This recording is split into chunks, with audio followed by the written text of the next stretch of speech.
If you grew up near the eastern mountains of America, you know the rules. They're not taught in school. They're not written in tourist guides. They're whispered by grandparents when the sun sets and the shadows of the trees grow too long. Rule number 1. If you hear someone call your name in the forest, don't answer. Rule number 2. If you feel like you're being watched, don't run. Rule number 3, and the most important of all, never, under any circumstances, whistle at night. Geologists will tell you that the Appalachian Mountains are ancient, but the word ancient doesn't do justice to the reality. These mountains are ancestral. They rose before the Atlantic Ocean existed. They were here before Saturn's rings formed. They are older than bones. When the first vertebrate animals crawled out of the sea, the Appalachians were already watching, silent, worn down by time. There's a theory that places this old accumulate a kind of memory, or perhaps something more physical, something that doesn't forget, something that waits. Every year, thousands of people disappear in the national forests of the United States. The phenomenon, documented as Missing 411, presents patterns that defy logic. Small children who vanish in seconds and are found days later, miles away, on inaccessible mountain peaks, without a single scratch. Experienced hunters who disappear without a trace, leaving behind their loaded weapons and intact supplies.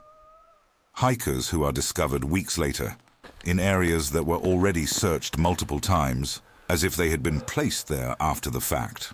Authorities blame hypothermia, falls, or bear attacks. But the locals know that bears don't call you by name. Bears don't imitate a baby's cry to lure you off the trail. Bears don't whistle back. The folklore of the region speaks of something that lives in the most extensive cave system in the world, running beneath these mountains. The Cherokee spoke of the moon-eyed people, pale, nocturnal beings who couldn't stand sunlight and lived underground. They were here before the Cherokee arrived. They were here before anyone arrived. And according to the stories, they never left. Today, the internet calls them feral people, or crawlers. The description is always the same. Pale humanoids, thin, with limbs too long for a human being, moving in absolute silence between the trees. They don't use tools. They use mimicry. They learn sounds, they learn voices, and they use them to hunt. The legend says that whistling in the forest at night is an invitation. For them, the whistle isn't music, it's a location. It's a signal that there's prey in the area. And what's most terrifying is that they can whistle back. Not immediately, but hours later, when you're already in your tent, trying to sleep, and you hear the same sound, coming from very close to the canvas. The same melody, the same rhythm, but wrong. Just slightly wrong enough that your brain knows something is off, even if you can't explain why. There are reports from hikers on the Appalachian Trail who swear they heard entire conversations coming from the dense woods, where there shouldn't be anyone. Voices that sound almost human, but with the wrong cadence, as if they were learning to speak by listening to the radio. Words that are technically correct, but arranged in ways that no native speaker would use. Laughter that starts and stops too abruptly. Crying that doesn't pause for breath. One documented case from 2016 involved a group of college students camping near the Great Smoky Mountains. They were experienced campers, following all the safety protocols. On their second night, around 2 in the morning, they heard a child singing. The voice was clear, melodic, coming from somewhere in the darkness beyond their fire.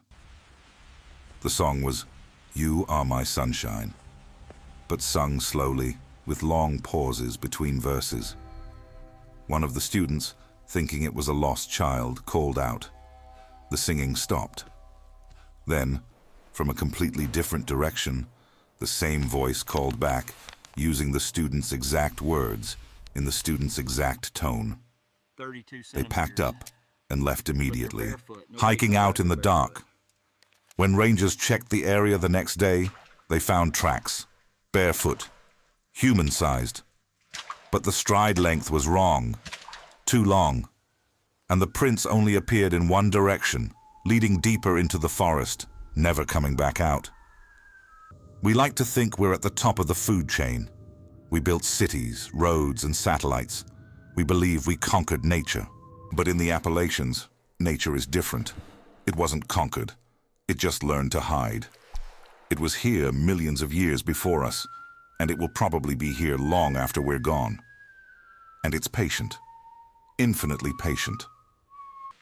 The cave systems beneath these mountains are among the longest in the world. Mammoth Cave alone has over 400 miles of surveyed passages, and experts estimate that represents only a fraction of the total system.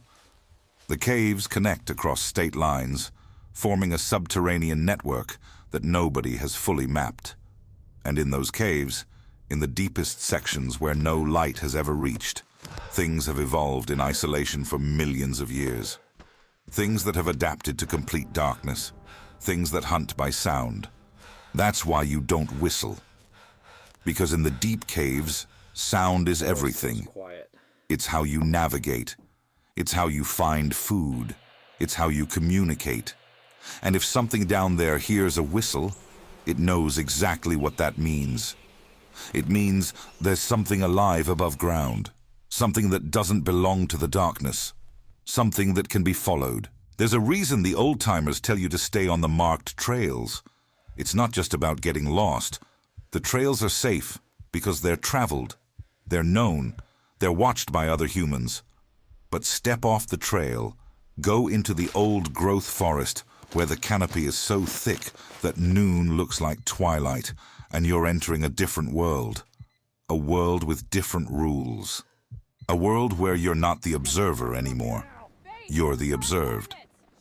Park rangers in the Appalachians have a saying they don't share with tourists. If the forest goes quiet, you're already too late. Because the forest is never naturally quiet. There are always birds, insects, small animals moving through the underbrush. The forest is a constant symphony of life. But when something apex enters the area, everything else shuts up. Everything else hides. And if you're in that sudden silence, it means you're the reason everything else is hiding. It means something is hunting, and you're in its territory. The National Park Service keeps records of disappearances, but they don't keep records of the strange details. They don't officially document the cases where people are found with no memory of the missing time. They don't document the cases where people are found miles from where they vanished, in areas that should have taken days to reach, but they've only been gone for hours. They don't document the cases where people come back different, quieter, always looking over their shoulder, refusing to talk about what happened in the woods. So if you decide to venture onto those ancient trails, remember to respect the silence. Stay on the marked path. Carry a strong flashlight.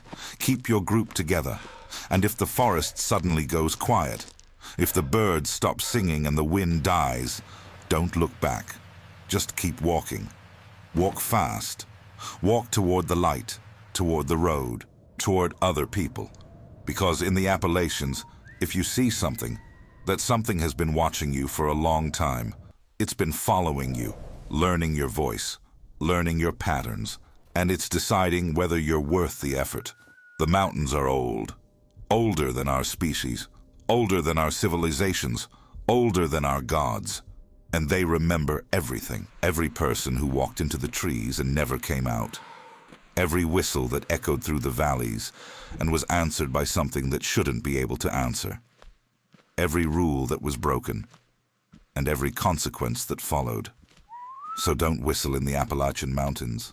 Not at night, not during the day, not ever. Because something is always listening. And it's been waiting a very long time for someone to make that mistake.